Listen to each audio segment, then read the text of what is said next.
You know, I love this car. It's interesting. Imagine, I was just thinking about, people said there's only one way to make a car, and that's just the way it is. And everybody just said, okay, you're right. That's fine. That's the way it is. I wouldn't be driving in this car right now, and that would be awful because it's an incredible experience. We see that in our industry as well. People will tell us that, a metal building can only be produced one way.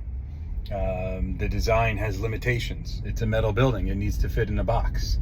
Imagine that, right? Well, it did once. Gosh, they used to have these things cataloged. They used to have beams on a shelf, and you can come into a store and say, I want this, this, this, and this. But that's not the way it is anymore. Our clients' metal building needs do not fit in a box like they used to.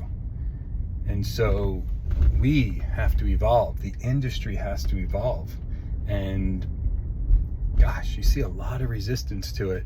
And maybe it's because of the way manufacturing's been set up. And I get that. If you've made an extraordinary investment over the years in a certain way to manufacture, you're probably limited, and perhaps you're happy. Perhaps that's the part of the segment of the industry that you want. But at least from the Allied standpoint, everything has evolved. And our clients' needs have evolved. And shoot, over the last year, through COVID, through the new COVID economy or post-COVID economy that we're expecting, you're going to see the use of of course, you're seeing it, we're seeing it, the use of the metal buildings has evolved. And we need to evolve with it.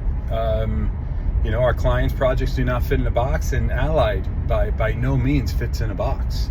Our organization is unique, and it much more suits the clients of today, the future demands today, and the great evolution of the design and engineering of the metal building today. So when I'm asked sometimes about, what does our org chart look like? That's a tough one because we don't fit in a typical diagram, and we certainly don't fit in a box, but we do fit based on our client needs. And that's all that's important.